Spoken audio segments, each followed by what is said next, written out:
we made it very clear there was going to be some short-term pain to save the dollar as the world currency. And so I'm glad that trade deals are now being negotiated in a manner that will be equitable for both parties, and I look forward to the reduction in that trade deficit, which will lead to an increase in jobs and opportunities inside the United States. Congressman, what I would say is as the interim national defense strategy guidance points out, Russia, Iran, North Korea, China still pose great threats, and we live in an extremely dangerous security environment. And so I would acknowledge that up front, just to get to the crux of your question. What I would say is the goal for President Trump in peace negotiations is obviously to bring both sides to the table, and to do that, we have to make sure that both scales are balanced to get both parties in a room and talking. And so, what I would say from what you're seeing from the administration is that at the end of the day, the goal is to get both sides to the table and keep both sides at the table so that we can get to the overall objective that I think we all share, which is an enduring peace in Ukraine.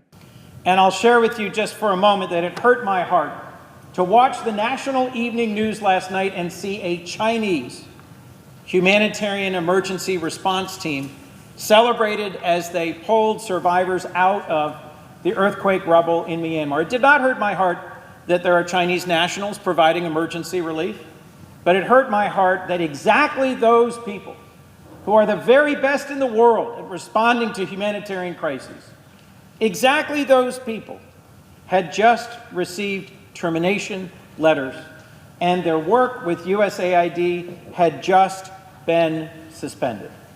Normally, in every humanitarian crisis I've known in my lifetime, the first in are the men and women of USAID and the U.S. Armed Forces. Whether a tsunami, a tornado, wildfires, or an earthquake, we had world-leading humanitarian response capabilities.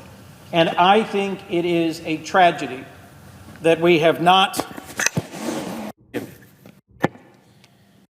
I think it is a tragedy, and it is reflected in both this article that I've asked my colleague about, and in the response of the world. My question, sir, and please answer briefly, with TSA's covert test failures coupled with the fact that the agency hasn't collected or submitted data on failed covert testing in recent years, how can Congress ensure that TSA is capable of handling incoming travelers from around the world for upcoming events like America's 250th birthday, the 2026 FIFA World Cup, and the 2028 Summer Olympics?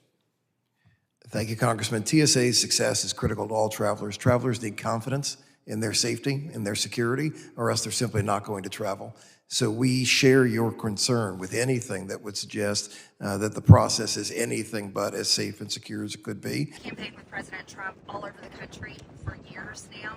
Never backed away from him, while most of my colleagues did here in Washington.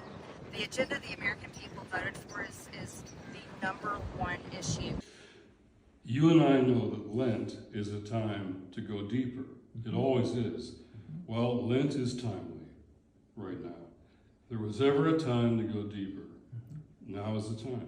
Defending the vulnerable is core to what you and I believe faith is about. And that can cross political lines. My hope, my mentor Desmond Tutu taught me that hope is deeper than optimism. Optimism is a feeling or a mood or cup half full. It's not an optimistic time, which it wasn't for him in South Africa. Yeah, it was a difficult and dangerous time. But hope is deeper. Hope is a decision, he said.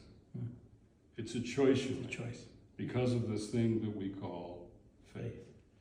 Well, let's be hopeful, and let's be active, and let's be determined. Since he changed the party, he went from a Democrat. I said, Jim, you're not a Democrat. But he changed to Republican. He's one of the most popular Republicans and one of the most popular political leaders in the country, Jim Justice. It's only when good people stand up and say, no, I refuse to bow. And my hat is off to all of you.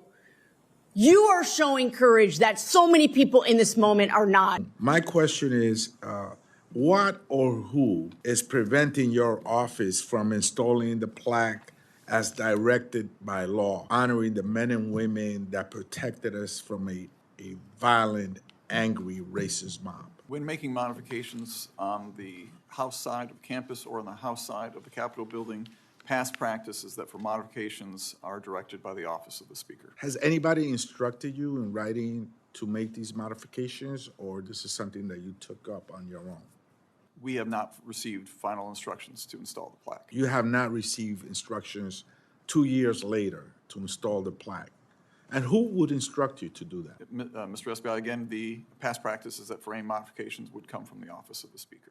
Just for the record, Mr. Chairman, we want to note that Mr. Austin has stated that the Speaker of the House of Representatives has not instructed him 4 years after this horrible attack and 2 years after we had the plaque to install a plaque to honor the men and women that put their life in danger. Our legislation would grant the Secretary of Homeland Security the authority to extend the temporary R1 status for a religious worker past 5 years until he or she receives a decision on the permanent EB-4 visa application. In doing so, the bill would provide a solution to the significant problems that religious organizations and workers are experiencing with our current system. We should beware of the demagogues who are ready to declare a trade war against our friends, weakening our economy, our national security, and the entire free world, all while cynically waving the American flag. They're concerned because not only are they watching their own fortunes tumble as they watch the stock market today, but they're already, even in the last week or so, seeing customers come in and clutching their purse strings a little tighter. They're nervous because of tariffs. And so these are businesses that if they make food, well, the sandwich is going to cost more. If they're construction companies, the construction parts are going to cost more.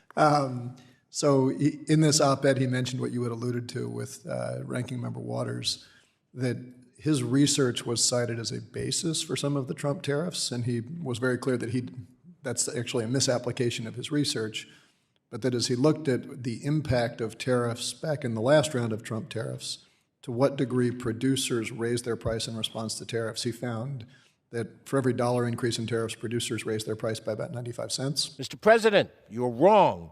Your policy is misguided. He has imposed tariffs on Canada and Mexico, Japan, and the EU, our friends. He has not imposed tariffs on Russia, arguing they are negotiating with Ukraine. But he imposes tariffs on Ukraine. We are now looking at the self-inflicted likelihood of a crippling recession, which could lead to a dramatic depression, all because of these policies that create chaos in financial markets across the globe. I'm proud to have reintroduced by bill the Rights for the TSA Workforce Act, which would provide TSA workers with full collective bargaining rights and a fair pay under Title V of the U.S. Code. Now is the time for members of both parties to stand up against Donald Trump and push back against his cruel and foolish policies. Trump and Elon Musk and his Doge bros fired over 10,000 Health and Human Services workers, including almost everyone that works on TANF in the policy shop. If states can't get their grants approved by Health and Human Services, they can't use the money. It's a backdoor way to legally cut congressional approved funding. They don't have the ability to lead with precision. They don't have the ability to lead with knowledge. They don't have the ability to lead with a steady hand. And that is what government requires. There are always